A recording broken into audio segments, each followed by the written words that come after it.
អូស្រស់ស្រស់អូយអូយមកឡើងមកហើយ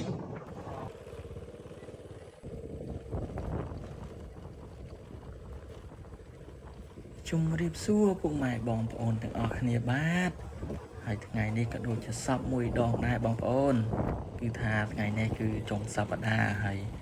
នាំអារម្មណ៍ពុកម៉ែបងប្អូនមកលេងបឹងទៀតហើយបាទហើយដូចបងប្អូនពុកម៉ែបានឃើញនៅក្នុងវីដេអូនេះអញ្ចឹងបាទគឺថាស្រែហ្នឹងស្រូវហ្នឹងវាចាប់ផ្ដើមលូតលាស់បៃតងខ្ចីហើយពេលជិះម៉ូតូដល់នេះគឺមានអារម្មណ៍ថាស្រស់ស្រាយមែនទែនដោយសារតែបានឃើញស្រុកស្រែយើងវាមានអារម្មណ៍ថាស្រស់ស្រាយដោយសារតែខ្យល់បរិសុទ្ធផងហើយគូផ្សំនៅប្រហែលថ្ងៃនេះគឺថាមេឃនេះវាចុះត្រជាក់ខុសធម្មតាទៀតហ្នឹងឥឡូវនឹងមកដល់បឹងនេះថាអត់ចង់ហ៊ានចុះទឹកទេតែដោយសារតែចង់មកផ្ដិតយករូបភាពស្អាតបាទគឺថាដោយសារតែប្រហែលថ្ងៃនេះគឺថា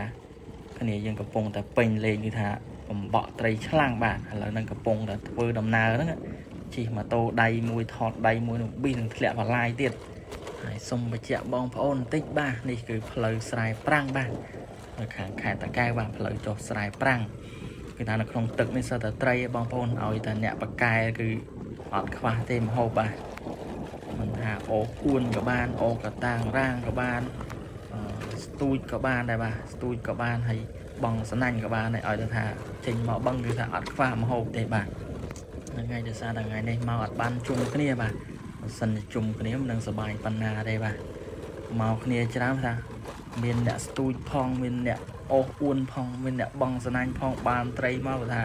អាំងនៅលើខ្នងទំនប់នឹងដាក់បាយកកទៀតមិនដឹងថាជាតិប៉ុណ្ណាទេបាទតែដោយសារតែថ្ងៃឈប់ហ្នឹងគឺអត់បានមកជុំគ្នាបាទអញ្ចឹងហើយពីអ្នកបងហ្នឹងគឺថាជីទៅមើលគេបាទជីទៅមើលគេបំបក់ត្រីឆ្លាំងហើយបានយើងមកធ្វើការបងស្នាញ់បាទហ្នឹងហើយបងប្អូនបាទចំណាយពេលជិះប្រហែលជា15នាទីពីលើមកបាទឥឡូវនេះគឺថាយើងបានមកដល់ផ្លូវទូកហើយបាទផ្លូវទូកនេះពីដើមគឺសម្បូរត្រីខ្លាំងណាស់បងប្អូនសិតតែត្រីធំមានត្រីរ៉ស់ត្រីដៀបត្រីឆ្ដោត្រីឆ្ពិនត្រីអីសិតតែត្រីធំបាទហ្នឹងហើយបងប្អូននេះមកដល់ហើយបាទនេះគឺហៅថាផ្លូវទូកបាទដោយសារតែពីដើមគឺទូកធ្វើចរាចរណ៍ចុះឡើងតាមផ្លូវនឹងឯងហើយបាទហើយនេះឃើញម៉ូតូនេះបាទសត្វតែម៉ូតូស្មាត់បំបក់ត្រីឆ្លាំងហើយបាទ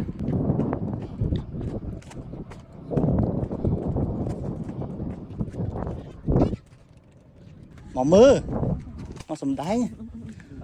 អូឈើកាត់លើកមកតែខ្ញុំចេញអស់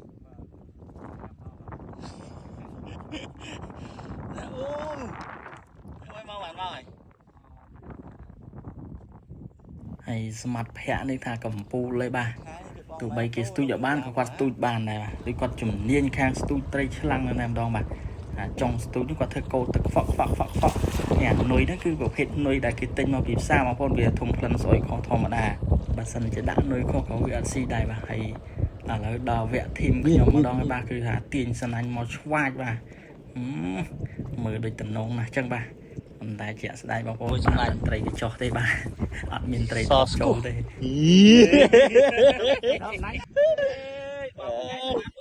បាទផ្លូវបាយជា4ទេចូលហើយមិនអញមិនចូលមកចូលប្រើស100នេះវិញត្រីហ្នឹងងងមែនត្រីហ្នឹងជួយអើយអុចអូគ្រប់ហើយប៉ុនក៏ព្រួនដៃហើយត្រីឆ្លាតអីងងមកចូលហ្នឹងបងប្អូនគឺថាត្រីបាទខំបងស្នាញ់តាំងពីផ្លូវធំមកដល់ផ្លូវបំបែកទេបាទអត់មានបានត្រីធំអីមួយបាទត្រីយ៉ាងមកចូលប្រើស100បងស៊ីមនេះគឺថា3បាទប៉ុនក៏ព្រួនដៃថោះតលុចបាទបងណាច់ដេញហ្នឹងហើយនោះស្ដាយមែនតើអត់ហមចូលស្នាញ់មកចូលដៃទេទៅវិញបាទអូនេះអូទុយធំអូនេះ